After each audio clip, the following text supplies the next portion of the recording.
All right. What's up, everybody? Welcome in. Welcome in. Surprise, surprise. Another little Surfsup KayWay live. I did tell people in my whatnot that we might be doing this tonight. So That's I good. had They had I, a 20-minute head up. What were you doing? I mean, I watched it, but for those who are just now tuning in or tuning in later, yeah. I tell them went about to what you're talking about. went to City Thrift earlier and just did our live auction. And then halfway through, I was like, "Hey, you guys want to go over to TJ Maxx and Marshalls?" And everybody was like, "Yeah, let's go, let's go." So we hopped over there and we sold a bunch of stuff. So I was like, "All right, let's just keep this going." So tonight, after we had the kids all settled down, I went to two more TJ Maxx and Marshalls. Didn't sell as much. The stores were kind of not as good as the first couple stores, but it was fun. It was fun to live shop, and now I see why people do that. Because I know there's a lot of people that do that almost like full time. They have like their whole careers doing that. Right? They're personal shoppers, but virtual. It's pretty. Yeah, You were that person. it makes sense during the yellow tag. I don't know how much. I guess those people would just be hunting the super rare stuff during like the regular times of the year. Because for us, I don't think it would make sense to do that other than yellow tag because that's when the stuff is the most clearanced. Well, and it gives people, even if they're buying for the personal, it gives people the best product for the money. What's up, Tams? What's up, Teach, Beverly? What's Everyone up, in the everybody? house. Um, but that kind of goes to the point because you guys know we're just coming in raw, no plan, no script. We're gonna bash each other. I'm surprised you didn't make a joke about that coming in raw. I was waiting. Oh, I was waiting for you to make something. I thought you were coming with it. coming with it, coming in raw. Dang, dang. What do you do around the house? That's why you have 3 kids. All right, so that's a good. I want to talk about 2 topics. Number one is the reselling. Number two is going to be social media. Both of them talking about trying new things. If something's not working or something's just kind of dull, trying something new. And you put on a post today that I saw that said that you did this today. You went from whatnot in a thrift store to just on the wing of it, on the whim, just going over to TJ Maxx and doing it. And it was super successful for you and the people watching, right? Yeah, yeah, it was fun. I mean, I knew about this. I've heard of other people doing this, so it wasn't like I just thought of this. It was my idea. Kind of like the live shopping is. I've been doing it for a while, but on Whatnot, Flip the World's been doing it for a long time at the bins, like selling stuff before he's ever bought it. So it wasn't not my idea, but yeah, I just tried something new. And I think a lot of people should do that more often. A lot of people get too comfortable, and there's always opportunity to try some new stuff. Yeah, for sure. And also it's okay. I mean, me being Mr. I'll never cross list, it's okay to be comfortable as long as you're maybe scaling or you're fine. Like your bills are like we talk about it. We talk about Bearded, for example. Like Bearded is the type of guy who he's making good income. He doesn't want to scale real big and have a ton of employee. He's just good where he's at. Yep. So, change is good. It's definitely if you want to scale up, but if you're just fine and coasting, whatever. Yeah, and yeah, a lot of people are dealing with that with the whole TikTok ban. That's what I was talking to Surfs earlier today. I was like, hey, we should come on and talk about it because Mm. obviously we started on TikTok and we moved our following to other platforms, and um, yeah, a lot of people right now are worried because they only have their following on one specific platform. They haven't made that leap yet to go to other platforms. And I think this is the perfect time for everybody to see like, hey, I probably should be moving over to other platforms. I probably should be posting on other platforms because the same content that does good on TikTok usually does pretty good on other platforms, and you don't want that to be ripped out from you and just basically have no voice. So I think it's smart right now for people who want to grow elsewhere to start growing elsewhere. Yeah, and I know there are two different categories. There's the people who just are community, the group of TikTokers in the reseller world that just go live at night, hang out together. They're just hanging out virtually, just talking reselling or just talking life. And then there are people that are trying to make content to make money or whatever to grow their business. So there's two things. And I think definitely going to different platforms for both are important.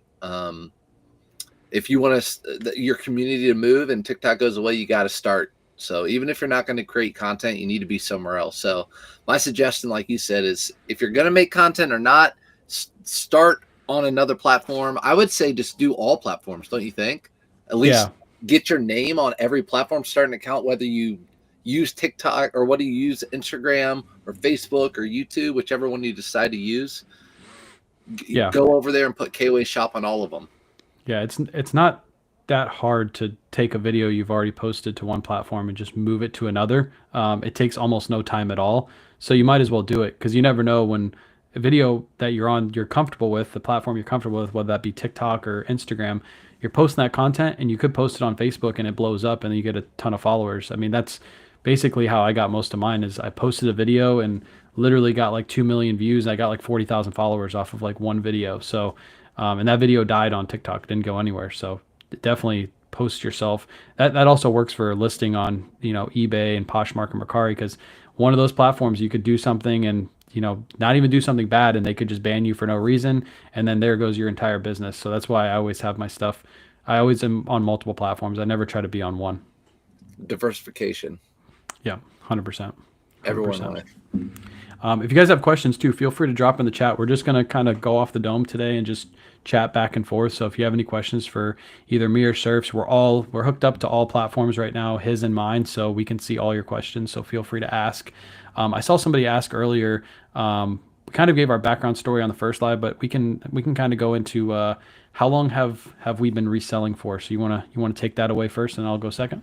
I've been doing clothes for, I think we've been doing about the same amount of time. Like 2016 spring is when I started clothes. Yeah. So I had a long history of, I grew up in a reselling household. My dad ran estate sales, but I started reselling clothing in 2016.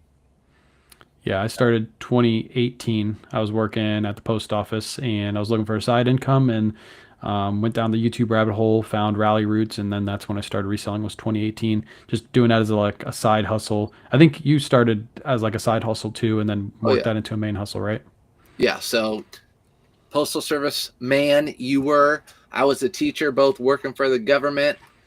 No ladder to climb, and did it as a side hustle. Now for me, I was never planning on doing this full time. It wasn't like I'm going to work up and do this until I can quit my job. That wasn't my plan. My plan was to do them both.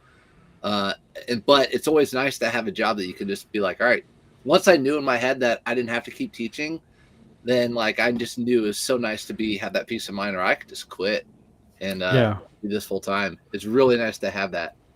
I think everybody starts that way. I don't think anybody goes into this as like a side hustle and like automatically like it's like I'm going to make this a main hustle like right away because it's a lot of work to get to that point. I don't know. I feel like a lot of people come in and they're like, I want to be full time like now. I'm ready to go now. Yeah, maybe if they're watching like a full time reseller, like one of us, and they're like, I want to be like him, like right when I start. Maybe I always thought of it like you, it was going to be a side hustle. I was already working at the post office; it was a good job, but then once I realized how good this could be, I was like, all right, I need to start working towards making that my full time gig. But right off the bat, it wasn't an idea that this was going to be a full time gig. It's good extra money, paid the bills. Yep, 100%. Christy said, can we talk about thrifting etiquette? I seen you and your wife at Red, Wine, Blue, and you guys are so polite. But Lordy, there are some people who have no etiquette. What would you consider your top rules for thrifting etiquette? Number 1, remove your hangers before checkout.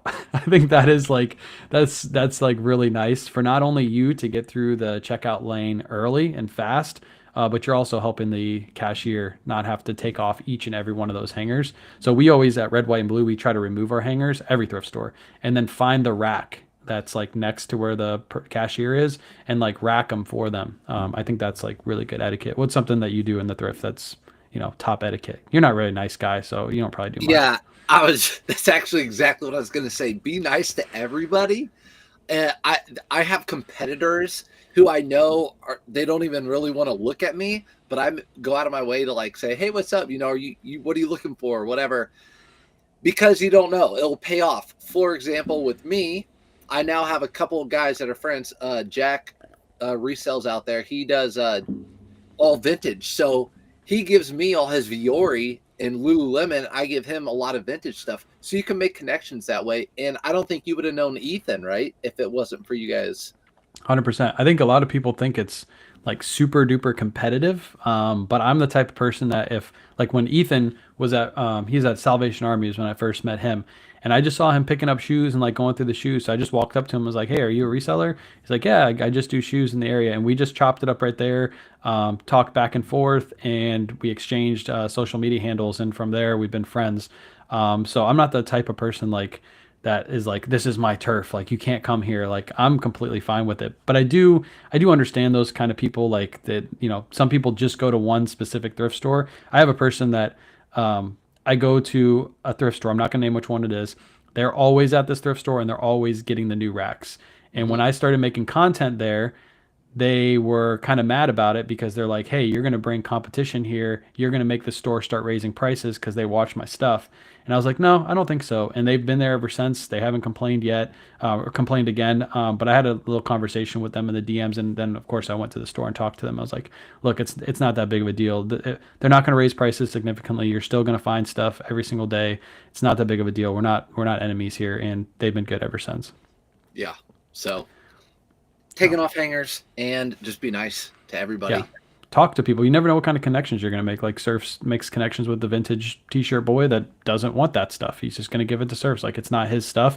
And I'm sure Surfs finds that kind of stuff and gives it to them to exchange. Like there's so many ways you can create business. The bulk buy that I get pretty much every week or every other week was just from me talking to another guy in the thrift store who came up to me and asked me about my business. And now I go and, bulk buy from him basically once a week or once every other week. So it just talk to people. You can build those connections. Yeah, so my vintage guy, I know we have more questions, but we're chatting. We're chatting, team. My vintage dude is on Depop and he does drops, just how like your Travis Scott's drop and your all those drop, and you text me at like 9:59 right before and I don't get it. But he does drops of those just like crew necks with like a dog and a grandma on it that sell for 20-25 bucks. I have no market for that.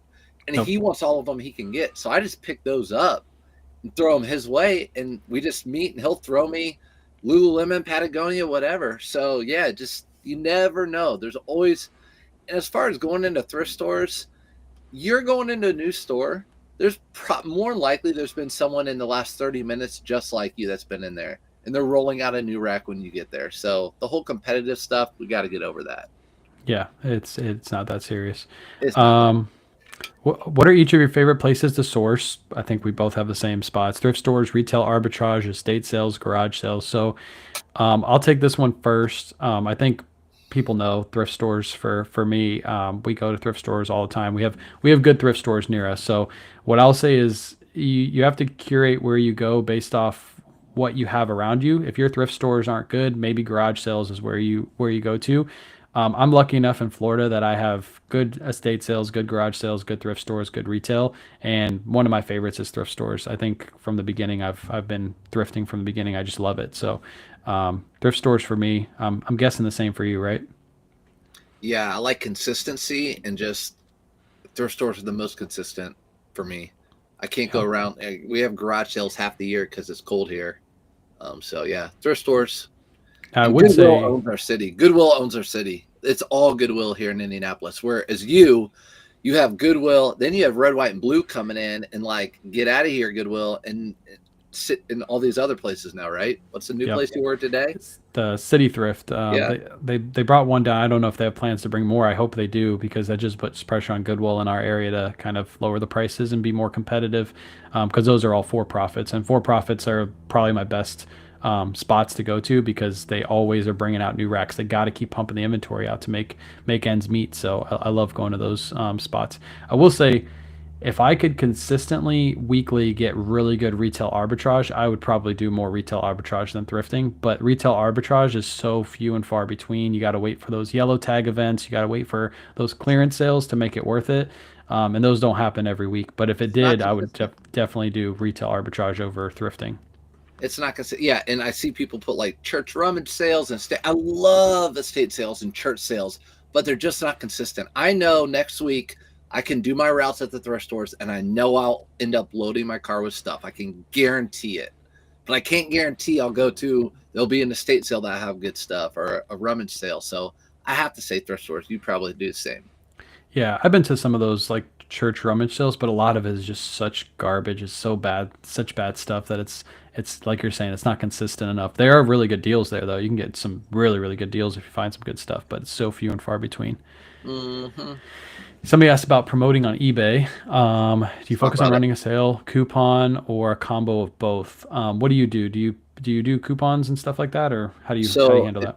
like I mentioned earlier, if you guys are just now coming in, you can always rewatch us later on any of our channels, Facebook, YouTube.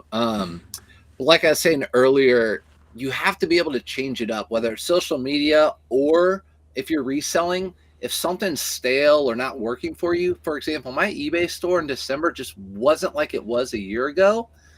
So I do sales, they weren't doing great. Promote at 5%, they're doing great. And one night we were playing video games, and Ethan said he promotes his whole store at 10%. I'm like, what? 10%? He's like, yep. And he has great, he kills it. Hmm. So I'm like, you know what? I'm going to do 9%. 10% stings a little bit. So I'm going to do 9%. Whoever watches me live knows every day, like I would say a third of my sales are now promoted listings, a third of them. Yeah, So I yeah, promote my entire store, everything at 9%. And my sales have gone up in January. yeah. I do promote it at 5. I don't know if I can. I'll bump it up to 9, and maybe I'll just do it just to test it out. Maybe I'll do That's what I 10. did just to test it out. And I'm like, and sorry to interrupt, but actually, I'm No, not you're sorry. Yeah, you've been talking all day. good. You've been on live.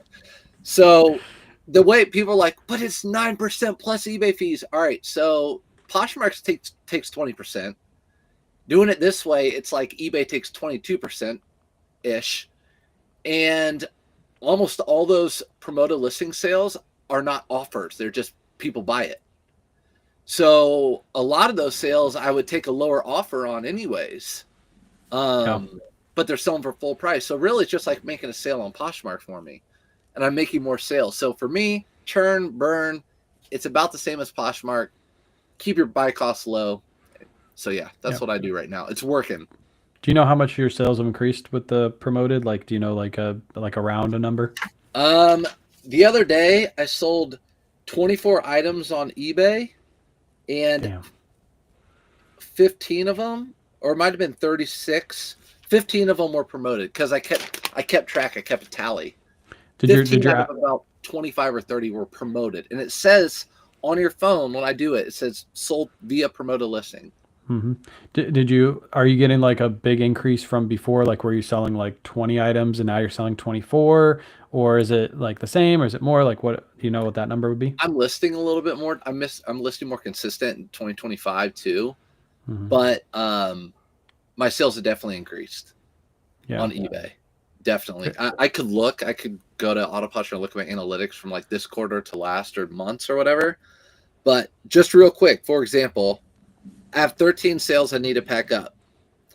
The first one, not a promoted. The second one was promoted. So two or one so far, the 13, two, three of the 13 were promoted listings, where before I would have almost no promoted listings. How many promoted listings do you have sell at 5%? I'd have to go in and look. I think a third, like right around what you say, about a third of my sales are promoted, like 33%. Okay. But I don't sell as much volume as you do. So that's what I'm thinking. I should probably up it. Like I get on average like around 12 sales, 10 to 12 sales a day on eBay. So maybe That's if I up it to 10, if I get 15 to 20, that'd be a really good, turnaround for promoted. so before we get some more questions, what you say? What the devil's advocate on it is, of course you're going to get more sales because eBay wants you to pay more money. eBay wants your money. My thing is like you got to pay to play sometimes. Yeah. Yeah. If, 100%. and if that's the way they're going, get lower buy cost items. Yeah. Yeah, 100%. That's how I feel too. That's like same thing on selling on Whatnot too. It's volume. You're not going to make as much money, but you're going to sell way more volume. That's basically what you're doing there is you're increasing your promoted so you make less money, but you sell more volume. So it's basically the same mentality.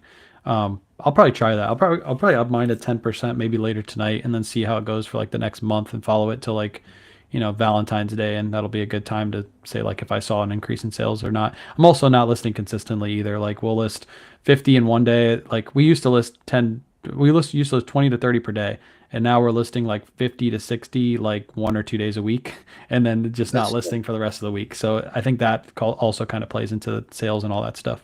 if you do 10, I'm gonna bump mine up to 11 though. So stupid. Anyways, Jared asks, okay, Way, I know that you do consignment. Are there other ways to get people to source inventory for you? Consignment's really good. Obviously, those people source for me. They give it to me. I sell it to them, get some good money for them, and then they just keep coming back. There is ways to get people to source for you. If you go to like, for example, you can go to the bins, and there are people that do like vintage T-shirts, like Surf's friend does. They only do vintage. So if you teach them like, hey, if you find Lululemon, if you find Viore, if you find this, that, I'll pay you for that.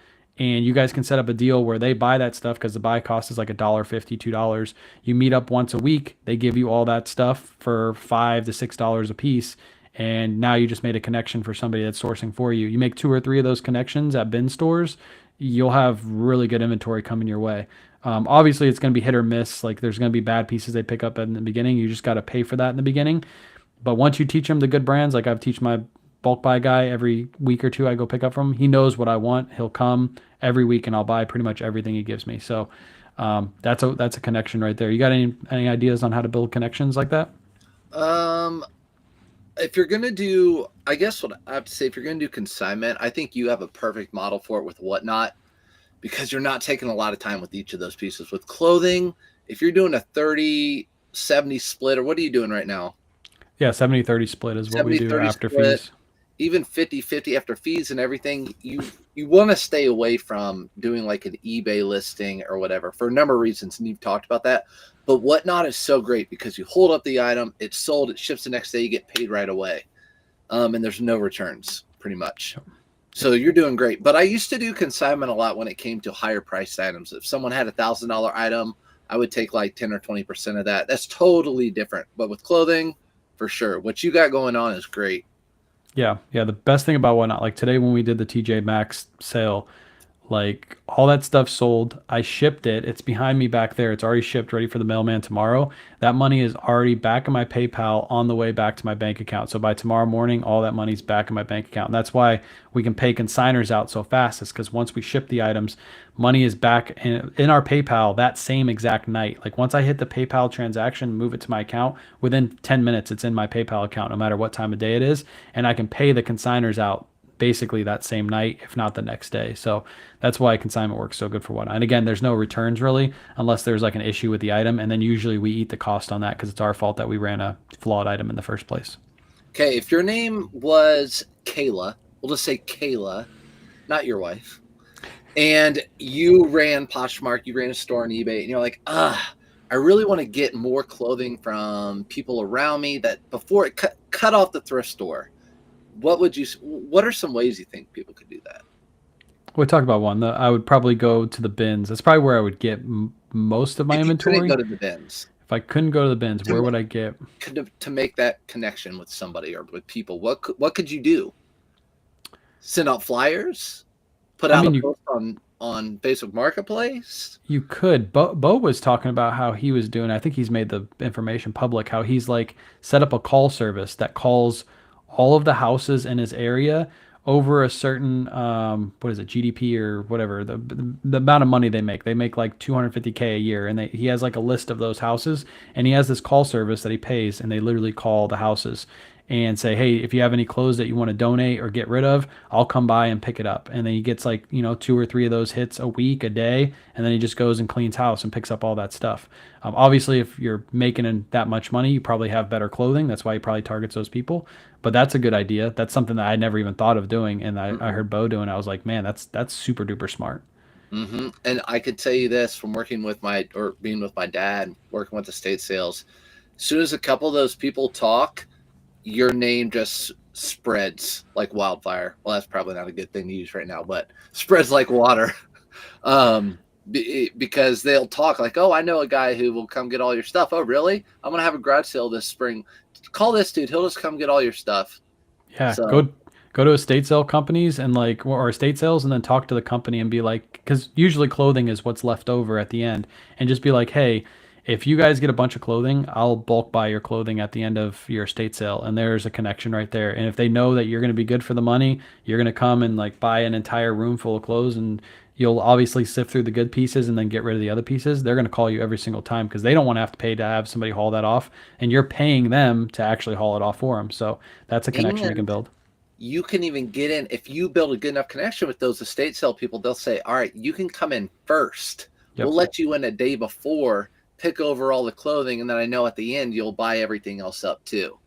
Yeah. So I'm just trying to think of some other ways because people are always asking other different ways to source stuff like that. There's so many ways out there. Like there's literally probably hundreds and hundreds and hundreds of ways we can go over on how to source bulk. You just got to be kind of crafty with it. You got to just put your name out there. I think that's the hardest part, is for people to just say, hey, I'm a reseller. I'll buy all of your XYZ if you have it often. And boom, you can set up a connection that easy and then have years and years and years of inventory just sent to you every week. So I like it. Jessica asked how consignment works. I'll go over really quick. You have to, there's a post on my Instagram, or reach out to me at kaywayconsign@gmail.com, and then I'll send you a spreadsheet. I'm looking for items that sell for 35 or more on eBay. Those are the ones we consign on Whatnot. So reach out to me there. If you watch some of our Whatnot shows, you'll kind of understand the brands that we're looking for. But yeah, that's how you get in contact with me for that. Let's see. Do you see any more questions? I'm reading them all. I want you to give me a question. Okay, Mike said sales went up, but is the profit there? Tell the truth, Bradley. Yeah, the profit's there because my buy cost is so low. My average buy cost is $5.25 across everything: jeans, shorts, shirts, jackets, everything. $5.25. So if I have something listed for $35 and it promotes and eBay gets 20%, I'm still making great money. And if I'm, like you said, if I'm churning it, and it's about volume, yeah, I'm still making a good profit. Yeah, I think a lot of new resellers, even when I first started, got stuck on the I need to make the most money on this item and I won't take under a certain offer, and they sit on that stuff. I used to sit on inventory forever and look for that top dollar amount, and now I'm all about churn and burn. Like if I can run a Whatnot show and sell 500 items and have an average profit per unit of $5 to $7 a piece, I'm cool with it, because I just moved 500 units and I made $2,500, $3,000 on that show. And I'll do that every single day of the week. I'd rather burn that inventory, churn and burn it, and go get some more stuff, because I'm in the position where I can go get bulk clothing if I really needed to. So yeah, I think a lot of resellers are stuck on that. Get as much as you can for your items, and really that mentality is kind of flawed. In the beginning, when you're part-time, maybe not, because you can't go out and source often, so maybe you keep some of that inventory, but once you become full-time, it needs to be like churn and burn as fast as you can. And this is what I have to say too, because it goes along with just money, the market, inflation, everything else. You have a pair of pants, right? You want $100 for this pair of pants. You're going to sit on these. Would you rather sit on these for 3 or 6 months, or sell these for $50? You paid $20. Let's sell them for $50. And then how far will that $50 take you in 3 months, when this would sell for that $100 that you were holding out for? That $50, good chance, could make $1,000 for you. Yep. In 3 months. 100%. As long as you keep on selling that $50. So that's one thing, and I'm guilty. I have stuff that's been sitting in my inventory, but that's one thing, like touching to your point, you got to get low buy cost and get rid of that stuff. Yeah. Make that money 100%. work for you. That money's not working for you if it's just sitting. That's one thing. When I met you and started doing the Ralph Lauren, the Surfsup method with the Ralph Lauren, like I passed on Ralph Lauren all the time. Like I can't imagine how many Ralph Lauren shirts I would pick up now that I didn't pick up before, because I didn't have that mentality. And I should have, because Ralph Lauren is my top selling brand. Like I put out a post the other day. I've sold, I think, 593 Ralph Lauren shirts just on eBay alone last year. That's such good money that I was just leaving behind. And even if those are $10 profits, every one of them, which they're not, and there's a lot of higher dollar profits in there, but even if they're $10 profits on each item, that's good money that I was leaving behind.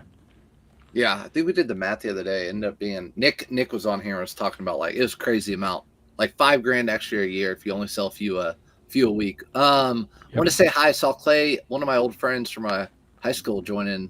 Said, hey, what's up? Give us some high school stories for Brad. Give us some stories in the chat. You want to hear a funny story? Okay, he might have been there. You guys, this is what we do. We talk. So when I was in New Orleans, because we ate at, I think we had the same lunch table in high school. I went to New Orleans, and I got the hottest hot sauce. Brought it back, and it was like this is the time during Jackass. That when Jackass was big. So my buddy, we all like, he would do whatever we said. He snorted a cap full of the hot sauce. He had to get in an ambulance. And like, I don't know where they took him, we don't know, but he like had to go to the nurse. His face was red. He couldn't breathe. He took him and called an ambulance from lunch. But anyways, that was that story. That's not a smart idea. Please don't do that in the chat. Yeah, don't do that. Don't do that. I mean, do it if you want. I don't care. Do it at your own risk. What is your favorite drink while you're working? I think we both agree we don't like this is water, but I do not like just drinking plain water. Yeah, this is water too, but it's got one of those like little no sugar Mio spritzers in it. Because I drank when I was doing the carnivore diet, I was drinking just water, and it was so freaking boring. It was so boring to drink for like a week. For a week, but Kayla said next week we're gonna try it again, but we're not gonna do full carnivore. We're gonna do some vegetables in there, which I can do, because if you just do full carnivore, it gets so like you literally don't eat because you just don't want to eat anymore. You don't want to have any more meat. So Kayla just wants meat. Yes. Okay. Lots of meat. Okay. Lots of sausages and lots of cucumbers. I'll be down there soon. All right. Nancy asked a good question. I have family who goes to red, white, and blue consistently. If I asked her to source for me, how much would you pay for the items, the cost of goods plus a percentage? How would you handle that if you're having like a family member source for you? Almost like kind of like the Renzi model. Like they have people go out and source for them. They give them a little bit more on top. So how would you handle that? I would have to do the work. I'd have to think about. I haven't thought about that one yet. Yeah. I thought about how I'd pay people if they took pictures. We talked about that last time. I haven't thought about that, but whatever. I don't know. I haven't thought about that one yet. It'd have to be a discussion with them. Like, how much are they looking to get? Is it just like fun on the weekends and they're going red, white, and blue and they're finding like 10, 15 items for you and they're okay with you them making like $2 or $3? Or is this going to be like almost like their full-time gig, like their new side hustle that they're going to get paid for? Because I think those prices are different. If they're just going there for fun, they probably, an extra dollar or two per item, probably they'd be okay with that as long as you teach them the right brands. But if they're trying to make it a full-time gig, they might be looking for a little bit more, or maybe like a bounty at the end of the week, like $1,000 bounty or something, and no matter what they get for a week, they get paid $1,000 extra, something like that. You'd have to discuss it with them. And now that I'm thinking about that, if people were doing that, I would really want the best items, because more than likely I'm not getting like a 20%, a quarter on the dollar type of item. I'd want the best items, and more. I don't know if those people would want to keep those best items. Meaning, I'd want an item that's really good that will sell really quickly if I'm paying up for it, because I feel like I'd have to pay up for it. I'd pay 50% probably of what I'm thinking. I'd probably just end up paying 50% of what it'd sell for on eBay. So the only way I'd do that is if it were like a really good item that would sell fast. Yeah, it's kind of hard. Like sourcing from red, white, and blue is different from having somebody source the bins for you, because the bins is super easy. Like if you tell them, their bins is $1.39 per pound and you'll pay them $3 per pound, like that's so much easier to figure out. They're making double what they spend at the bins and you're just paying them double. They're making good money on it. But sourcing at red, white, and blue, there's Vioris are $20 and, sometimes I'll pick those up because they go for 50 or 60, but I don't know if I'd pay somebody to source those at $20 for me and then ship them to me and then also pay them money on top. Like that's a lot to spend on just thrift store items. So it'd be kind of, you have to discuss that with them, see what they would want. Mm-hmm. Ryan had a good question, and I think I know the answer to it. I'm going to see how you answer this. Do you know if you can ship eBay items from a separate city? I'm working in Kansas and thrifting while here. Can I post here, ship from here, and also keep my wife shipping at home in Florida, Tampa Bay area? How would you handle that? Where'd you see that question? Ryan, it's up top. It's from you. Okay, got you. Because that was a lot. Mm-hmm. Go ahead and answer it. So he's sourcing in a different city, but he's also shipping his items from his house that he has all of his inventory at. So what I would say is probably just keep the stuff that you're thrifting in Kansas, because you can't change your maybe you could change your ship from address every time you ship, If I you guess I do wouldn't. flat rate shipping to your customers, I think you could be fine shipping it from anywhere. You'd have to change your shipping address every time because your Yeah. shipping at ship from address, your return address would be the same. You'd keep your Florida address as your return address.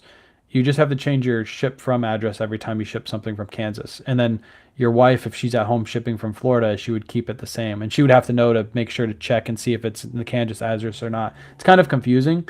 And I would almost say like the stuff that you're thrifting in Kansas, either ship to her and have her Mhm. listed or already have it listed and ship it to her, or just wait till you get back and sell it because that's like a lot to remember to do every time you ship an item is like So go back and she's change your ship shipping from. from Florida and he's shipping while he's on work leave or wherever. Yeah, yeah, Yeah, because if you put you can't put your shipping from your wife's address when you're in Kansas, obviously, because shipping are different.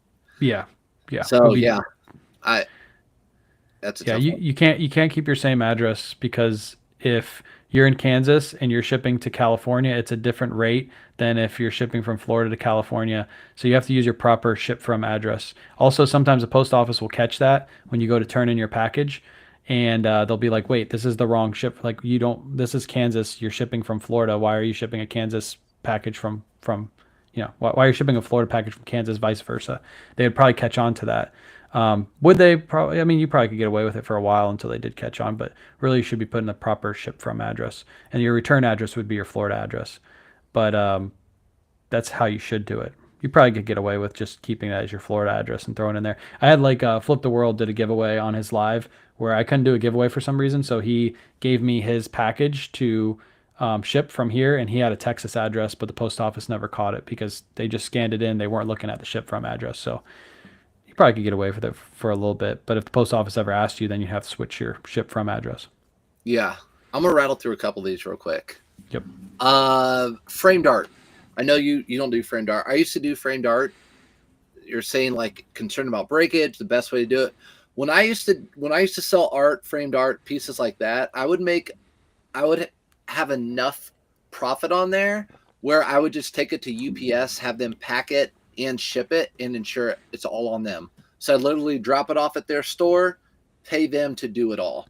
That way it's all on them. And I know a lot of people are like, well, my buy cost would be so low that I could factor that in. So that's what I used to do with that. People, Stephanie says, "Shit, I want to learn Whatnot now." Get 3 quick tips. We talk about Whatnot a lot. 3 quick tips. I saw in the chat tonight when I was there. They're like, "Surf's a skirt and Whatnot." I used to do Whatnot, guys. I love being live. I love talking. I love Whatnot. But go Yeah. ahead. 3 tips to someone new to Whatnot without a following. Someone new to Whatnot. Be 2 tips. consistent. Be consistent. Don't just do one Whatnot show and make your opinion on Whatnot based off your first show, because if that's the case, then you're not going to be, just like I always say this, if you go to the gym and lift weights one time and you're just like, I'm not chiseled and buff, I'm going to quit. Like you got to give it more of an effort than that. Learn how to advertise your show. If you can advertise it to your social, if you have some followers there, advertise your show. You got to think of Whatnot as like a brick and mortar store. If you just open the doors and nobody knows you're open, nobody's going to be there. So you have to do that. And that's why social media influencers have, no problem on Whatnot, because we're able to advertise.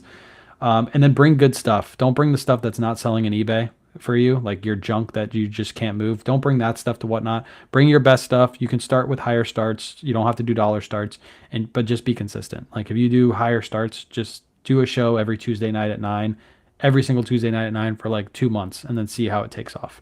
I have a question on Whatnot. Can you promote if I wanted to do a show and I wanted to promote to get in front of new people or just a lot of people, can you pay to do that? Yeah, you can pay to promote your show. There's also a way for people to come into your show and pay to promote. Like Fresh Tracks came in my show today and paid $5, and it like pushes my show up in search a little bit. But yeah, you can do it beforehand. It just basically pushes you near the top of search. I've never tried it before because I haven't had to, but I've had other people try it, and If they said they someone's had some new, success. that might be a good idea. Just like that one time. Again, it's part of your show expense. So when Yeah. you're doing your taxes and you're doing that particular show, that's part of the cost of that show. So maybe promote the show, put really good pieces out there on that really good show, bring the energy, and hopefully those people will save you and come back to your show. So maybe the first couple promote them. I don't know. I think titles are important too. Like especially people that are following you. If you have like a title like I don't know, all Lily Pulitzer show tonight, all new with tag Lily Pulitzer starting at $5. Like when people get that notification on their phone, they're like, oh wait, I like Lily Pulitzer. Let me go into that show really quick and see what there's like, what kind of Lily Pulitzer they have. And then I think too, I've been playing around with thumbnails. I used to never put thumbnails on it, but I've been playing around with thumbnails. I'm seeing some success with like really like the thrift with me thumbnail today. I think we had more people in there than we ever had before, and I think it's specifically because that thumbnail catches some people's eyes. So Show us play your around with that too. thumbnail. Show us your thumbnail. You bite your nails? Show us your Not thumbnail. really. I don't really bite my Oh, nails. sick. That's nasty. I have good nails. I don't know about you. You probably bite your nails. I lost the yeah, that was one of them. Michelle said, don't get attached to your items earlier when we were talking about getting rid of stuff. For sure. Don't get attached to your items. I mean, you used to be Mr. Coogee and you sold a ton of your Coogis because, Yeah. I just wanted to sell them. I mean, I can always buy them back if I want to buy them back. I'm still trying to buy the Harley back. I really want to get that Harley Coogee back, but there's one listed on eBay for like $400 right now. I'm like, nah, I'm not paying that. I'll wait till one pops up. But yeah, don't get attached. Everything in my house is for sale. Except for Joey, he's not for sale. But the girls, I mean, I could probably get rid of them if anybody made me a good enough offer. shoot, your girls are good, guys. Offer them a lot of money. I've seen those girls; they're good. Yeah. I agree. There are certain things in life like that are me dealing with antiques, like a piece of art that's hand done. That's not replaceable sometimes, but most of the stuff we work with, you can sell it and then buy it again later on if you really wish you could have it again. Yeah. And we're savvy shoppers. Usually you can buy it back for cheaper than you sold it for and then just put it back up for sale and do it all over again, over and over, and just keep making money off that product. Yeah. Yeah. Eutz asked, what do you do when someone requests a return on eBay, but you don't do returns? What do you do? You have to take it. Yeah. I mean, you could decline it, but then if they reach out to eBay and say there's something wrong with the item, you're going to have to take it anyway. I would say if you don't have returns, like for example, if I sell new in box shoes and somebody open a return request, I would deny that return request because I have no returns on new in box shoes, especially like hype shoes. Because once they wear it once and it's been worn, usually that kills the value. Now I have to sell it as pre-owned. So with those, I just decline those returns. If it was my fault, if I sold something that was my fault and it came with like stain or something, and even if I had no returns, I would take that return. But if I have no return set on like a new tag item, I probably would just decline that return. And if eBay, made force me to take that return, then I would take it. But yeah, I guess if I do no returns, if it's something that's my fault, obviously we have to take that return. But when it comes to eBay is going to side with the buyer. They're going to tell you that the eBay conference, they're going to say we're doing more with the sellers. They probably are, but they're going to side with the buyer. And eBay is very strict. If you strike out a couple times or make the buyer upset or cancel the orders, you'll get your store suspended and your account suspended like that. So you really got to be careful. In my opinion, it's not worth losing $15 over an item or something like that. It's not worth it. Make that customer happy, move on. In our business, at least we don't have theft like a brick and mortar does. Just consider that maybe that part, and you can write that part off as a loss. yeah, I think people they'll have 500 successful transactions and they'll get one return or one bad customer, and it makes them like, oh my god, eBay's so bad. But it's really not that big of a deal. It's 1 out of 500 that you had that issue with. So just look past that. Again, if you had a brick and mortar, like how much theft you would have is crazy. People walk in, Plato's closets and probably put the clothes on and walk out the front door. They never catch them. So it probably happens all the time, and you don't have that because you're selling out of your house. So just think of how much of a benefit that is. What about the whatnot? How many should you do if you want to start? Like, how many shows should you do? Like, how often? I think it depends on your schedule. I think once a week is fine. If you can do more than once a week and you can plan to do, like if Tuesdays and Thursdays are open for you at 9 o'clock at night, those are really easy to advertise. Like every Tuesday and Thursday at 9, I'm going to be live on Whatnot. or every Tuesday at 9 and every Wednesday at 12 or something like that. So you can have the same schedule so people can get used to it. You almost want it to be like your favorite show on TV. Like every night, come back at this time and you'll see me live on Whatnot. That's You what you want know, it to be. when you watch a really good show, well, in the old days, you watch a really good show and you're like, that was awesome. But you have to wait a week to watch the next one. It's so long, but when that next one comes, you are so excited for it. Hmm. But that it loses its luster if it's every other day or whatever. To me, and unless you have 300 people in your life or whatever. But for me, I think having that, putting a lot of effort into each show and spacing them out so people are excited to come back. I don't know. Yeah, That I think having different kind of shows too, not just the same show over and over where you're holding up the same exact items over and over. Like, there's so many Whatnot sellers out there that get pallets, but they don't run the same pallets every night. They run shoe pallet one night, dress pallet the next night, like a curated show the next night. Like it's always different, and I think that's what you need to. Can't be the same exact experience every time because then you kind of lose your customer's like focus. Trisha wants to buy your dog. Yeah, I That's actually for probably sale. I'd probably sell you Ladybug. You could probably have. I can buy another dog. It's not that big of a deal. Sell Ladybug. What's the price? Let's start high. Let's go like 20 grand. Shoot, I give my dog away. I give my dog Search like I away, don't want that dog no more. especially lately. C Rich, what's up, C Rich? How big do you both plan to scale? 20K a month or 600K a month? Well, if I sell my dog for 20K, we can start there and we can Yeah, move up from there. I don't think Um, it wants that dog. I don't know. I think it just depends. Like we're kind of a different. We're different in a case like we have social media too. So like we put our focus in different areas. It's not just all selling. It's socials. It's growing here, growing there. Like both of us have had fun recently, like starting to grow YouTube and getting in the long form. So it's going to deter us from scaling the business like that. It also depends on what kind of business we grow into. Like I've had aspirations to grow into brick and mortar can be, the money can be really good or really slow in the beginning. It just depends on how you grow that. So I don't really have like a goal, a plan. Like this year, I want to do 20 grand a month or 50 grand a month. I kind of just want to keep growing steadily. That's my goal. I know a lot of people are analytic, and like Renzi, he breaks it down to the day, to the show, and then looks out of the year. I'm going to do 2 million. So he'll break it all the way down. I'm not like that. I'm more of, like you said, just a fluid. I know what I have to do. We both know we have to continue to list. We have to put out videos and get on live and help people and everything else. But yeah, and eventually you'll scale. I think there's a lot of sweat equity that comes into reselling and social media. So for people, we were talking about TikTok going away. A lot of people probably message you like they do me and say, I want to start doing social media. What app do you use or whatever to cut your stuff? Now, there are some people, for example, Johnny, what's his name? Johnny resells. Johnny Hustle. Resales. He just blew up quick and fast. But for most people, it takes a long time. I'm only almost 2 years into it and just now starting to like see some benefits of it. And there's been a lot of times where like my wife and I sit down, it's like, is it worth doing? Do you like it? Would we be better off just reselling and not doing that? So social media is definitely a sweat equity.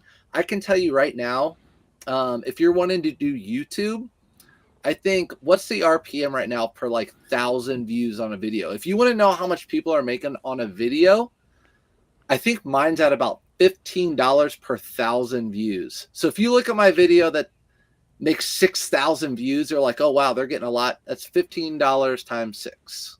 Yeah. I'm getting paid for that video. I think as you get more views, the RPM will start to go down too. It's kind of like TikTok. It's not going to go up. It'll go down. They'll pay you less. And there's also times a year that pays more. I think right now is the time of year, December and January, you get paid more because advertisers are paying more. So you have to factor that in. But yeah, that's about what I'm making now. And again, I'm just starting to get like my feet wet in YouTube. But yeah, like you're saying, it's a lot of sweat equity. I did lives on TikTok for a year, growing my social media, making $0 and making nothing, like literally nothing. Like people thought when my TikTok videos would go viral and I'll get 20,000 views, I was making so much money. I was making nothing. And I would get these gifts on live, and what I would do is I just go on other people's lives and give my gifts away to other people. Like that's how I grew my following. So yeah, it's a lot of sweat equity. It's a lot of things that people don't see, and that's why people give up, because they just assume that you're going to put out a video, it's going to go viral, you're going to make a ton of money. They go viral one time, and they're like, "Wait, where's the money?" You're like, "No, you have to do that for a year straight and build your following before you ever And make any kind then of they income." start paying you. Exactly. Exactly. You have to be accepted in a lot of these programs, and the programs want you to be consistent. And if you're not consistent, even if you go viral, you don't get paid anything. So Yep. yeah, a lot of sweat equity. So if you guys ever have, I'm not any expert in social media. You're definitely more of one than me, but ask those questions too. If you guys, because that's another way to make a little extra money, if you're interested in going that route. And guess what? You can start that tonight. All you have to do is turn on the camera and talk. And right Yeah. now, we talked about it more than ever. Less edit videos do really well. Just talking videos do really, really well compared to when we used to watch videos with reselling. There were a lot of editing that went into them. Those were the ones that did really well. Now, the raw videos do great. So Yeah. it's We were easier talking than about that today, like how like some of these videos that we do like massive edits on that we think are going to do really good, and we're like, man, that video that I made in like 5 seconds got a million views. And it's like, why does that get a million views? And I put so much effort in this other one that I thought was really great. Yeah, I think you just got to try new things and just see what sticks, see what sticks. Like Johnny was really good at doing those videos where it's like day in the life videos, and you'll see everybody's doing those videos now. It's because Johnny went viral doing those videos, day in the lives. that. And you'll see it's basically people are just copying his method completely, because they're not talking at all. They're just doing the little timestamp and just showing through their day, and their videos are doing good too. So Yep. he tried that once, obviously it did good, and then he's been pushing it ever since, and other people are copying it. So, which is cool. Like copy what's working, obviously, but whoever created it first is going to benefit the most from it. That's what I'll say. Yeah, well, but also you can look what other people are doing in other areas too, not just reselling. What's working for them? But I mean, like Johnny, he'll just, if you guys watch his videos, he'll just sit there and talk to his phone 3 times a day and post it, and gets a ton of views and tons of followers. So right now, raw is easy. But we can keep going back. If you guys have any of those types of questions, just ask them. KayWay will answer them for you. Yeah. Somebody asked, what's the strangest thing that you ever sold and made money off of? What's the strangest thing you've ever sold, Surfs? Oh my gosh. One of my best items, I've talked about it, is there was a t-shirt I found, the Art Institute of Chicago, and it was a photograph of a naked dude. It wasn't a statue, it was a naked dude. You couldn't see his privates, but he was naked on the front, and at a front hit and a back hit. And it sold for $230. It started the auction at $1 on eBay. Yeah, I don't have any like super crazy things like that. Like obviously that painting was very sentimental to you. You had a lot of you like that painting a lot. Like I'm just thinking like weird stuff. Yeah, I sold a pair of I didn't know what they were at first, but I went to a estate sale, and there was this little holder, and when you opened it up, it's like a clamshell holder, and there's just like little two devices on the inside. I had no clue what they were, and I ended up finding out they were hearing aids, and I bought them for 25 bucks, and the lady who used them passed away. That's why they were at the estate sale. She had just bought them like 2 weeks before, and then she passed away, probably with them in her ear, by the way. You're stealing stuff And from dead people now. and I sold them. I think I sold them for like 450 or 500 bucks. They were like one of the high end ones. If you guys ever look up what hearing aids cost, like most of them are covered by insurance, so people don't understand how much they retail for, but they're like thousands of dollars. So I was able to sell those for I think 450 or 500. I can't remember what I sold them for, but it was like a really high amount. And I was like, that was one of my first like big sales on eBay. And yeah, it was a pair of dead old ladies. I hope people look at you different now. Hey, they were for sale. I bought them. Yeah. No, I can't turn my sound on. Johnny who? What's Johnny saying? What Hustle to resell. Hustle to Yeah. resell. He Yeah, if changed you it look- a couple times. His name's Johnny though. Yeah, I think he's Johnny Resells on Instagram. He's Hustle to Resell on Facebook and on TikTok. I post him in my stories every once in a while. He'll tag me in something, and I'll post him to it. So, I have 2 good questions. yep. Do you ever get burned out on selling clothing? No, I've never been. Well, I can't say no. There was a period of time when I was working for the post office, and it was like right around Christmas time, and I took a month off from listing because I think I was burned out from working at the post office and trying to list and keep up with the eBay business. So I took a month off. But nowadays, no. And the way I'm not burned out is because I actually don't list any of my clothing. I just put prices on it and press live. We hire my mother-in-law to do the listings, so I can't get burned out because all I have to do is find the items and I pay her to list them. So if you get burned out and you're able to do that, it's great. But whatever you hate doing in the business the most, that's what you should outsource first. That's what they Um, say. and that's kind of what we did. So Yeah, I'd say I love the treasure hunt. So no, I mean that's what I go after now. Anything else comes along is cool too, but I don't get burnt out. I was thinking where I was. Like I don't want to go to a 9 to 5. It would drive me crazy. Sorry guys, I know a lot of we do, but I don't know what I'd do if I had to go in at 7:30 and I couldn't leave. I couldn't go to the gas station to get a Monster. Like, oh, that would yeah, it would just. I feel like I had chains on. If and I know a lot of people are like, oh, that's me. I know, but that's just how I yeah, feel. that's like working at the post office. You couldn't even leave your route. You couldn't even leave your route to go to like the convenience store because they were literally following your scanner. So as soon as you went off your route for like 5, 10 minutes, you get a call on your phone from the supervisor and be like, "Hey, what are you doing by the way?" You'd be like, "Damn, I just left my route for like 5 minutes to go get a drink." Nope, that's a third break. You can't take 3 breaks in one day. You know that. You need to hurry up and get back. Like that's the kind of stuff that we'd have to deal with. It's So yeah, that's when the burnout thing. Whenever I think about like, oh, I don't like. I think about that. No joke. I remind myself often. yeah.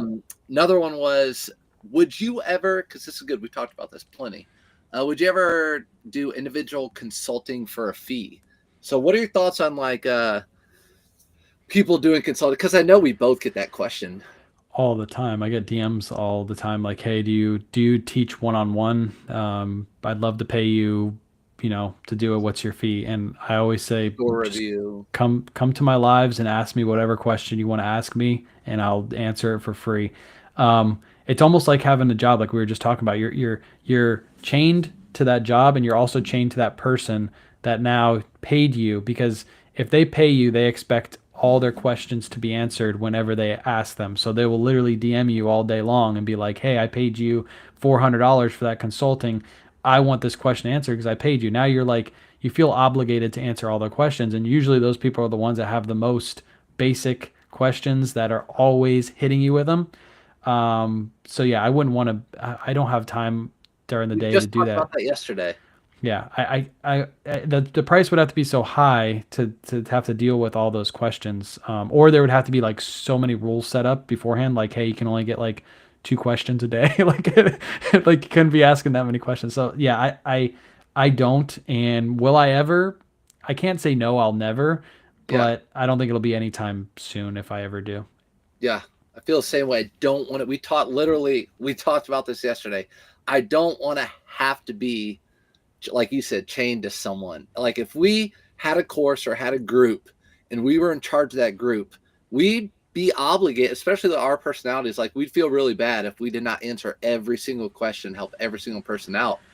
Um, Yeah. and I just don't. I don't want to have to do that right now in my life. So right now, no. But like you said, ever, I don't know. You never know. The only way I could see that working is if we like had a live setting like this where we had like 10 people and they could come in every Tuesday and ask questions and they could only ask questions on Tuesday night. Like that would have to be like how it would have to be set up. Like you can't DM me all throughout the day and ask me basic questions. You got to come back on Tuesday and we can answer that, and we'll have like a chat room set up so they can talk back and forth to each other. But yeah, I wouldn't want, and I would want them to, their money to be worth it. So like whatever they pay me to do it, I would want them to get that back out of it.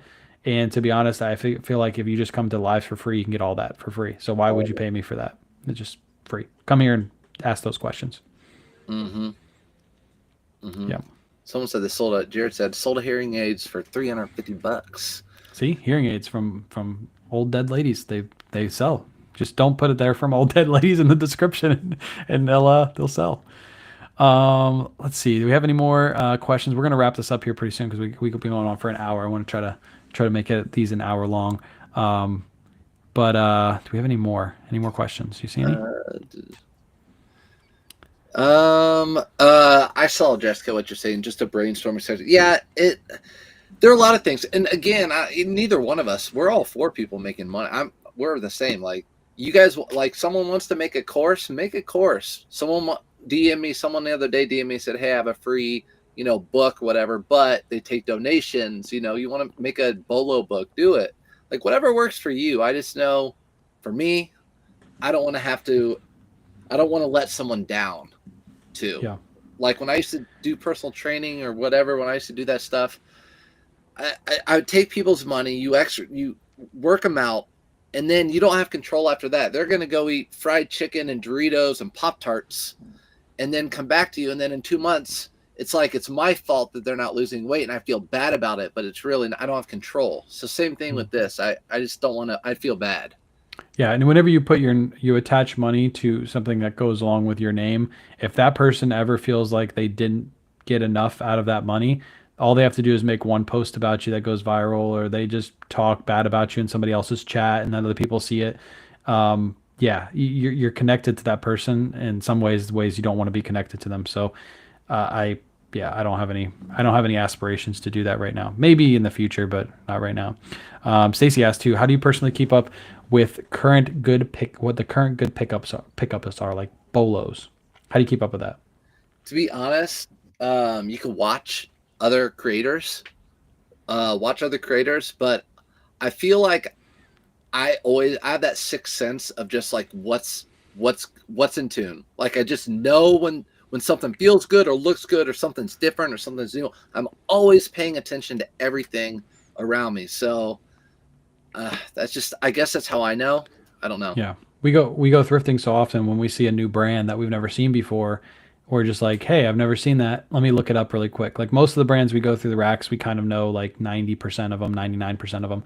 But there's that one tag that sticks out and it's like, oh, I've never seen that one before. Let me look it up. I think that's how everybody starts when you first start. It's like really overwhelming because, Mhm. instead of 90% of what's on the rack, it's like 5%. So you're looking up everything as you go, but you're also building that Rolodex in your head. Like, hey, I've already looked that up once. I know that's not a good brand. Now I know to skip that brand. That's how it goes. I watch a lot of content. Like I'll go through stories and see people post like, I think it was Rally Roots posted yesterday. There's this new wool brand I forget what it's called, but it's a wool brand, and I've never heard of it before, but it has a really good sell through. I looked it up afterwards. That's how I learn. I learn from people's content. Also, I just made that bolo video, and the way I found a couple of those bolos, the Johnson Woolen Mills, is I literally just looked up sold comps on eBay for jackets that sell for $50 or more. I saw a couple of those comps, then I looked up that one specifically, and I saw it had a really good sell through rate. So I just found that bolo just by looking up on eBay for a bolo. So if you're looking for shirts, type in shirts. If you're looking for shirts that sell for 35 or more, filter for that pre-owned condition and just start scrolling. And then if you see multiple items, then pick out those separately and look those up separately, and you could find a bolo just by doing that. Oh, this is a good question. KayWay had a goal. Curious to know if he accomplished it. Flipping clothes to pay off the house. Yeah, I put out a video about that last year. No, we didn't complete that goal. I didn't do what Renzi did, and that was the biggest thing. Is I should have had like a monthly breakdown of how much I had to make. We were taking in a lot of consignment, so instead of making full profit on items, we were only making 30%. So yeah, it didn't work out, but we had a lot of fun trying to do it. It was definitely a learning lesson. Well, I don't think I'll ever set a goal that high again, because that was like a crazy goal. But it was fun to like get my name out there and try to accomplish something. And I'm like most entrepreneurs should be, is you should be okay with failing, because when you fail, you learn a bunch from that failure. Because I tried a bunch of stuff last year and a bunch of stuff failed, and I was cool with it. And now I know what's going to work for 2025, and I'll try new stuff in 2025. But all it takes is that one time, that one idea, yep. and that one whatever jamble, whatever it would be, to take off, and that's it. Yeah, just That's like the that one. that video that's doing good right now on YouTube for me. That bolo video. I'm like, hey, I'm gonna make so many more of those because I just tried it. I was like, hey, I'm gonna do this bolo video, see if it works, and like that's one of my most watched videos ever. It probably is gonna be my most watched video ever on YouTube, and it's just me throwing something out of the wall and seeing what sticks. Oh gosh, there's lots of funny stuff now in here. It's not Wool. Woolex is not the brand, by the way. It has like it has an X at the end. I can't What? remember what it is. The wool brand. I can't remember what it Ibex? is. What is it? Ibex? No, it's not Ibex either. I knew Ibex. It was in Rally Root's story, I think, yesterday. Oh. I can't remember what it is. If I remember it, I'll post it.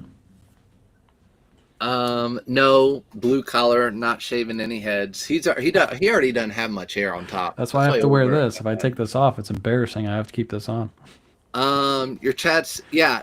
Your chats give so many new bolos too. Yeah, Shelby, my wife, who's watching this upstairs, for sure. During our lives, when I watch you live, again, I watch you live. Every day I'm live, and every time I'm live, there's always someone coming in telling me a bolo. Yeah. Like, hey, I found a new bolo, and I'll look it up, be like, guys, this is a new bolo. So like, just going to people's lives and watching those, you're going to find bolos too. And every time you're live in the morning showing your sales, especially now that you do it on your screen, like you're going through 25, 30 items a day. More than likely, if you're new, you haven't heard of a few of those. Yeah. It's Another free. way to bolos too is like find your favorite creators eBay store and just scroll through and see what they have listed and see what they have sold. You'll probably find 2 or 3 items that you didn't know before. Like somebody said earlier, I think they said they sold a Quindisi tie, and I learned that bolo from one of my followers. God, every week. It's not mine either. I learned that bolo from one of my followers, and then I passed that bolo on to Surfs because he had one, and he didn't even realize he had one because he's that dumb. But yeah, I had to let him know that he had like a $150 tie in his little haul. But yeah, that was learned from a follower. I didn't. I sure didn't. That's You would have sold that thing for like $15. You'd I been would like, "Oh, have it's a good figured tie." it out. I would have No, known right away. I would have known no. right away. Damn, those were Rock Revival jeans. They sold for $104.99. And I Let's know go. where you got those too. Yep, and they just keep on selling. Let's see. I've been on eBay for 2 years and started Poshmark. Any tips on making shipping faster? To make shipping faster? Well, have all your shipping supplies near where you're shipping, so don't have them like across the room. So you can just like Kayla just moved this over here, so I have my shipping desk like right behind me to grab my supplies, which is really great. Have scales near you. Have your thermal printer like right by your computer, so it's not across the room too. There's not really much ways to make shipping faster. Once you learn how to ship, you're pretty much throwing your item in your box or your bag, and you're throwing a label on it and shipping it out. So I guess that's all I got. I don't know if you have any more tips. No, I mean that's if we're answering the question that you asked, yeah, just keep it close by you. Yeah, I think shipping is a learning curve. So like when you first start, it might be a little difficult, but I always give the advice of weigh and measure your items while you're doing your listing for eBay and then put that into your listing and charge it to the customer, and you'll never make a mistake because you already have everything done for the listing. And then you can just hit print when your item sells and slap your label on your package and be good to go. They're But saying shipping faster on Poshmark specifically. I feel like Poshmark's the quickest for me yeah, you throw it in one of these, all day. or you throw it in a padded flat rate. If you have those, you can use those too, or you throw it in a priority mailbox and add some padding material if you need to. But Poshmark is so easy. Like you just throw a label on your package and ship it Just out. make sure you have plenty of that free. I mean, the post office. I have boxes in my attic, or what would you call these? I mean, what do you call these? I mean, I have tons of these. Yeah, I don't know. They're just Bales. boxes. Bale? They're boxes in a bag. Box in a box. Amy D would like that one. I promoted 9%, definitely an uptick in sales. Auto posture is top notch, but sometimes I find things that have already sold in my inventory, but still on eBay. Auto posture, not my eBay.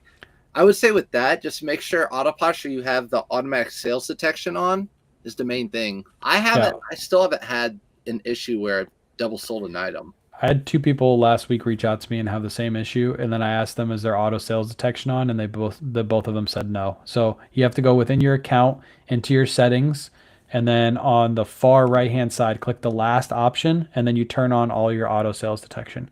Because most people don't know you have to do that; they just assume that it just does it, but you have to turn it on for all platforms. So if you haven't done that, you have to do it. And also, whether it's auto posture or I'm sure any other Vindu or any of the others, with auto posture, I know she likes to know if there's any issues. So if you have an issue, contact their customer support because they don't want to have issues with other people or anybody to have issues. So if you have issues with it, contact customer support and let them know what's going on. Yep, you can just give them the item that didn't get pulled down. Send it to them in an email or a direct message on Instagram, and usually she gets back to you within 24 hours, and then figures out exactly what went wrong and gives you a nice little detailed report on if it was her fault or if it was your fault and how to fix it. Felix, you're dumb. What the freaking heck? He said dumb surfs. Have you guys ever tried promoting a closet on Posh? Don't do it. It's so stupid. It's pay per click. It's not pay per. It's not like eBay promotion. Like when you sell something eBay promoted, you pay that fee when something sells. Posh, from what I understand, is pay per click. So if somebody clicks on your listing, you have to pay a certain promotion fee for that, even if you don't sell it. It's pay per click. So anything that's pay per click, the only time I would do pay per click is like on Amazon if I was selling like a high volume product, like that everybody had. Like for example, like tape. If I had like I was constantly selling tape and I wanted my tape to be above the next person's tape listing, because usually on Amazon people are clicking on that very first listing. That's when I would do pay per click, because that's when it makes sense, because it's way more volume. But on eBay and Poshmark, pay per click makes 0 cents, literally 0 cents. Yeah, I just cross list over to Autoposture and let Autoposture share and I make sales. That's what I do. Yeah. And to answer Shannon, if you guys have any rapid fire questions, ask them right now, because we can go through that super quick. After eBay and whatnot, what is your favorite platform? Poshmark. Poshmark for me. Yeah, I feel like Poshmark is, well, it's my favorite because it's the next best platform. Like if Depop was outselling Poshmark, then it would be Depop, because listing to those platforms doesn't really take much effort at all with Autoposher. So my next best is my next one that makes the most money. Mm-hmm. Yeah. Yep. Same. It's X Bionic. I'm not sure. X Bionic. We'll go with that. It's not Wool-X. Man, I wish I remembered the name of that wool brand. I should remember. I think it starts with a D. I want to say it starts with a D, but I can't remember it. How did you get your items to sell during COVID? That's a good question. How did you get your items to sell during COVID? God, I don't even remember. I just listed and it sold, because during COVID, everybody was stuck in the house, and stuff that you never thought would ever sell was just selling like hotcakes. I sold out of pretty much my entire store during COVID, paid off my car, paid off my wife's student loan, and then dumped a bunch of money into my bank account. Because you had how many kids do you have? 6 kids? You got big checks from the government. I know that. But it literally everything was selling. That was like the golden era where you would just list stuff and it would just sell because everybody was like sitting home buying stuff. It was crazy good. 6 kids. That's why. I don't have 6 kids. And if you think about it, COVID, it was like March. I feel like everything was shut down for like a year. It really wasn't, especially in Florida. It was like just a couple months, like 6 or 8 weeks, right? Yeah. So yeah, I was back out buying stuff. Yeah. Basically 4 weeks after. Yeah. And while California was still shut down for like 8 months. Yeah. Crazy. I just listed and sold just like you. Yeah. Blue Collar says Facebook Marketplace is third. I don't sell on Marketplace other than hard goods. So I don't do. I used to do Facebook Marketplace and then it died. I guess it's starting to come back a little bit, but I don't think I'm gonna cross list there.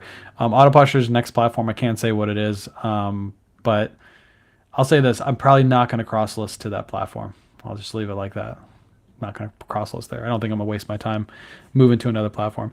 Do you plan to expand to a storage or a warehouse? Does it make sense to do that for your business model? So I have a storage unit. Would I like to have a warehouse? Probably. I get all my stuff out of my house, but we're going to move into a bigger house at some point this year, so that should help us with space issues and things like that. So what about you? Storage unit, warehouse space, Surfsup warehouse? I don't think you can ever have enough space. Yeah. I have this basement, and I don't have enough space for the kids to have toys and play still. So, I mean, like, Resell Brothers have, like, the best freaking... They have a huge warehouse barn thing. It looks awesome. It'd be cool to have one of those. I mean, but I also like being home. I like being able to do something here at the house if I need to. So, I don't know. I don't have any plans right now at all to pay for a lease or anything like that. Yeah, I don't know. I don't know. Maybe in the future, a warehouse space, but I'd have to. If I'm going to do a warehouse space, it's because I got so much volume coming pallets for whatnot that would make sense. With the business model we have right now, I don't think it would make so much sense having a warehouse space. You can do everything out of your house. You don't know where we're going to be. We don't know where we're going to be, right? I don't know where I'm going to be, but right now for my business right now, I'm not looking to hire anybody and I'm not looking to do that. I'm looking to, what I'd really like to do is thrift all day, have social media make a decent income and list, and let the social media and thrift all day and people watch that be part of the income. Mm-hmm. I That's think what I want to do. that's the dream, to just go to a thrift store and get 100,000 views on that video, and then just be able to sell when you want to sell. Like if I had that, I would just do that, and then I would just sell stuff super cheap on Whatnot and just give out great deals and just have Yeah. fun. That's Yeah. If I that's could literally thrift all what I do. day and do whatnot shows at night, if I could get my buy cost low enough, I would totally do that. I would just do What's that. what's your opinion on the Facebook eBay deal? Do you know what that is? Yeah, I've heard about it, and I have to say this because I'm always paying attention to business and earnings and all that stuff. eBay wouldn't do it if they weren't trying to get more sales, which pushes up their bottom line. So it's going to help us. Yeah, I'll say this. Poshmark, I think, has that deal right now where if you go to Facebook Marketplace, there is Poshmark listings on Facebook Marketplace. I was just on Facebook Marketplace yesterday looking for stuff. And I don't get a ton more sales on Poshmark because they have Poshmark listings on Facebook Marketplace. So I'll say it's a way for them to advertise your stuff. It's like an extra way, but do I think it's going to cause our sales to like skyrocket? Probably not. Like all they're doing is like if somebody looked for a Tommy Bahama shirt on Facebook Marketplace, now they're going to put eBay Tommy Bahama shirts in front of them. So then they have to click on that listing and go to eBay to buy. I don't think it's that big of a deal. It's not going to cause like sales to skyrocket. So it's okay because maybe brings a couple extra sales a year, but it's not going to be anything crazy. I can still talk for a little bit. Listen, Yeah. all right. Storage auction, man. I like exactly what you're saying. If I had the money and capital, I would love to do that. Buy property with land and have a building on it. Here in Indiana, it's great because we have really good farmland. And if you can buy 14 acres and farm that out and just keep an acre with a pole barn on it that you can make your warehouse and let the crop pay for the mortgage, whatever it would be, the loan and the taxes on that property, that would be ideal. But you'd have to have the capital and right now land's expensive wherever you go. So Yeah, I think like building a big shed in the backyard is like, that's what you really want to do. Like move all your stuff out of your house into a big shed. That'd be perfect. My neighbor has a massive shed and he offered to build one for us. It was going to be like 10 grand to have him build it, and it's really nice. But I was like, we're not going to be here for that long. If I ever got to like a almost like a forever home, I'd maybe consider that, like building a massive shed in the back. But where we are right now, I wouldn't do that. I wouldn't do that yet. C Rich asks, I started using Autopusher when I had 130 items, love it, but now I'm killing it. I'm down to 89 items, all clothing. Would you keep Autopusher? Would you keep Autopusher if you're down to 89 listings? yeah, that pretty much happened to me on a higher scale. I had 1,500 items. I can't get back over 1,100. Yeah. What I would say is if you went from 130 to 89, you obviously know how to pick up the good stuff. So just keep trying to pick up more of the good stuff. So auto posture, obviously it's paying for itself because you're selling so much. So just try to get more of that. Like how we were talking earlier about sourcing bulk and things like that, asking people around you to source for you at the bins or something like that. Get more of that product because obviously you know what's selling because you're selling a ton of it. You have good sell through. So just get more of that product and auto posture will keep paying for itself. Or do this, see Rich. Like bump down to because the good thing about auto posture is you don't have to pay for like a year subscription and you can always bump down month to month like a service. So you could like bump down to the lowest plan, whatever it is, maybe just sharing on Poshmark, or sharing on eBay or whatever, sending out offers and seeing if you could still make those sales just going with the lowest plan or whatever. Yeah. Can you acknowledge Ethan, by the way? He wants to. Ethan! What's up, Ethan? Where were you earlier? We talked about you like 4 different times right in the beginning. Yeah, we were all talking about you. Everything was Ethan, Ethan, Ethan. It was. Michelle wants to know why we want to get into the pallet business over here. It's because we're on Whatnot and like Whatnot's, probably the majority is people selling palletized inventory. We're one of the, I would say one of the top, if not the top, like pre-owned clothing sellers on Whatnot. But I see the advantages to have like consistent inventory coming in, especially if we can get like really good brands that you guys already love. Like just imagine if we get a Barefoot Dreams pallet coming through the front door, like you guys would eat that up. And especially if we can sell it at like good cost. Like if we get Barefoot Dreams at $20 a unit and we can sell it at, $30 a unit, brand new with tags, you guys would love that. So that's what we're trying to do, is get like brands like that. And I think there's a huge advantage again to having stuff literally delivered to your front door where you don't have to leave and you can just churn and burn that inventory. Yep. Yep. If you can get good pallets and you can do that, I think it's great. Have you done the eBay AI at all? Have you used eBay AI to do your Someone listings? the other day messaged me and was like, "Hey, why don't you use, instead of just using your same description?" And so the other day I did. I just hit the eBay AI, and it brought everything up. But the problem is, it brings, for me, it just brought up everything in the description, but just worded it really pretty, So it's like, oh, this amazing blue shirt will go great in a sports theme event, blah, blah, blah, blah, blah. But it doesn't talk about like the things I want to put in my description. So thank you for your interest in the item. I take detailed pictures. Don't hesitate to ask for questions. Everything's odor-free, non-smoking place, no mildew. Colors may appear different on different devices. Like those things, AI is not going to pick up. And that's what I want in my description. Yeah, I haven't done any AI. I think I use templates. Templates do the job. People don't really read too much descriptions. I think, like, if they've had to put a statistic, I'm assuming that 80 to 90% of the people make their decision based off your photos on your listing and your title. So that's like the most important things. Your description is just like extra on the top. Like if your description's good and they read it and they're like, okay, cool, I already made my decision and now I made my decision even more final. But yeah, I don't think descriptions are that huge. Maybe it helps with the AI, like the algorithm. Maybe eBay wants you to use that, so they'll push you a little higher in the algorithm. But nobody really knows that. So, what's your favorite Whatnot show? Like my favorite creator on Whatnot? Just that Cindy said. So we could say, what's your favorite? Well, yeah. What's your favorite show to watch? What's your favorite creator and show? Well, my answer is going to be different because I'm watching shows not just for entertainment, but I'm watching shows to like get ideas.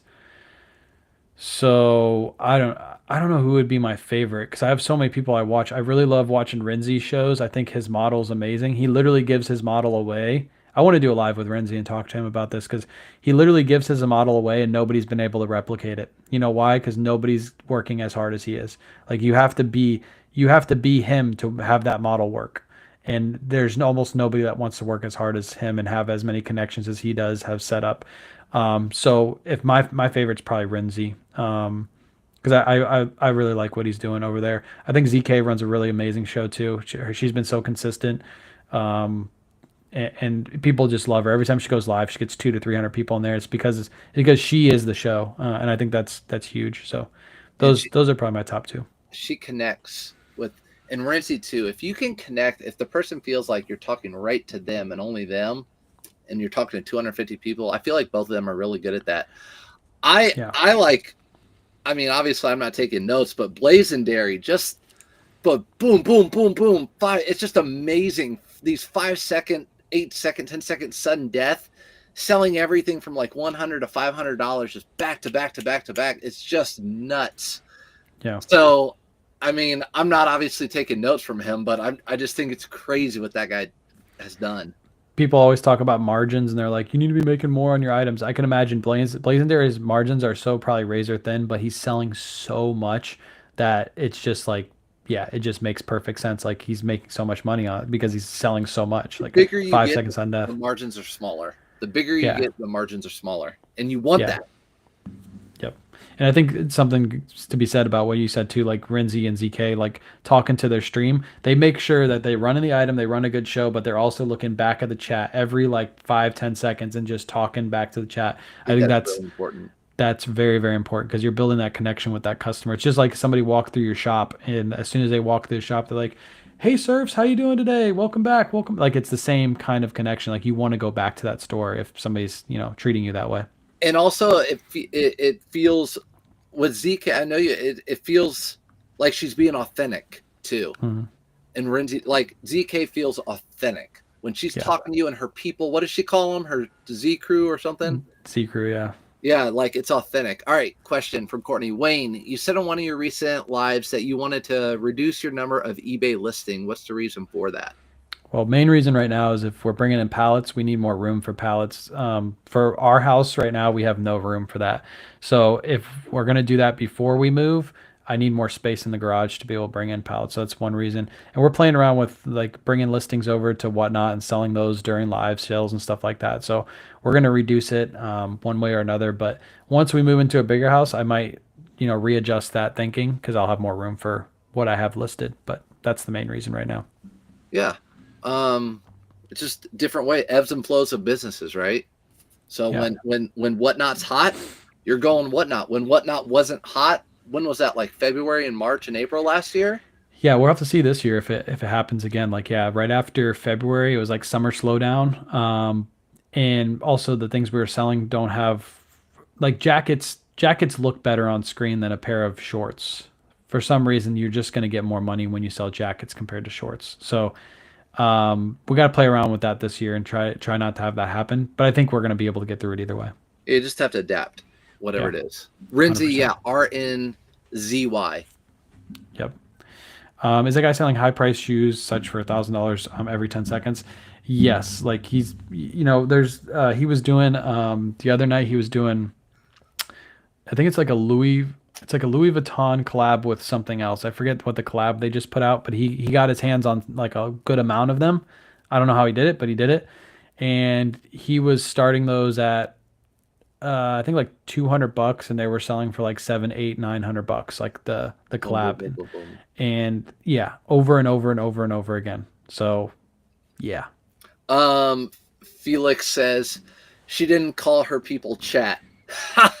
Yeah. I definitely call it chat. Yeah, I don't have like a name for mine. Like what do I call my the KayWay crew? Like I don't know. K crew, the KayWay crew. KayWay crew. Like where's I don't know. Kayla at, by the way? Like She's in bed right now. KayWay shop. We want Kayla. She is. She's gonna be in the next YouTube video that we just filmed. She'll be in it. Yeah, I know. I know you love it. You only hit the like button when she comes on the screen. Sure if it's do. just me, you don't hit the like button. I usually tap the like. Tap. You got a $20 super chat. You better be thanking these people. In here? Yeah, it says it on my screen. It says have a great night, guys. It says paired, so I'm assuming that went your way. Oh, thanks, guys. My bad. Appreciate it. Gosh, Cookie corn. I see it. Yeah, don't even thank your people for $20 super chat. I don't even know that. I don't even know super chat. Cookie corn. Thanks, cookie corn. What a freaking jerk. Golly. Do either of you guys have lives tomorrow? I'm gonna go live early in the morning. Usually you go live. Yeah, I'm not gonna. We're going sourcing on Fridays. We usually go sourcing. So, Okay. yeah, we won't be live tomorrow. We're not gonna do a Whatnot show tomorrow either. We're actually going to Busch Gardens tomorrow night. We got free tickets, so we're gonna take the kids. But Saturday we have a Whatnot show. So That'll be nice because it's not like hot. You can probably just wear like what you're wearing now, right? Like a sweatshirt. yeah, it's gonna be nicer. It's still cold out. I think it's like 55 out right now or something like that. So that's for a Floridian, that's cold. Like I know. That's too damn cold. It's not like cold where you are. It's like that humid cold where it's like just sticks to you and it's like you're always like freezing. So yeah, we're gonna go there tomorrow and have some fun with the kiddos. Take tomorrow off. That'd be fun. Ethan said he'd give his money to me. I know you would, Ethan. And then they said Chad said Wayne's World. Yeah, that's all, everything. It is Wayne's World. It's always Wayne's World. Everything's Wayne. Wayne. Look how big his head is. That hat's a size 3XL. You just can't tell. It's Bearded's hat. It's really cheaply made. Yeah, really cheaply made. You know his shirts? I got one of his shirts. Like my shirt.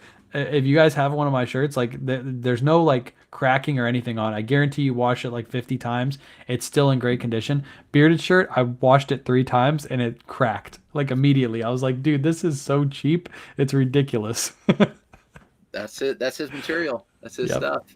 Yep. All right. Let's call it a night. Yep. I think we're good. Appreciate you guys hanging out. We'll do this live again, but it's just gonna be like a little pop-up kind of live. I don't think maybe we'll announce it, maybe we won't. You'll have to be following us to know. There's no set in days or anything for these lives, so you just have to come on in and feel free to come in, ask questions. We both go live in the mornings, like Surf said. He's gonna be live tomorrow morning, so if you think of a question, you can go to Surf's lives, either on Facebook or YouTube or on TikTok. If TikTok's still around tomorrow, you can go over there too and ask. I heard questions. so. Circling back to TikTok, I guess according to my wife, that they expanded it to like another 90 days. Yeah, I think, right? Or whatever. I think they pushed it to. They were saying that they were going to give it to Trump to make his decision, and Trump already said that he was going to extend it. So I guess they're just going to extend it. And I'm sure it'll just get extended over and over again. They're just going to keep like as soon as it comes up to the date where they're going to take it away, they're going to get so much pushback that they're just going to go, all right, we'll extend it another 90 days. Like it's just going to keep doing that over and over. Yeah, it will. Yeah. So. All right, y'all are welcome. Appreciate you, SEO. Appreciate you. See you. Surfs will see you tomorrow. I'll probably see you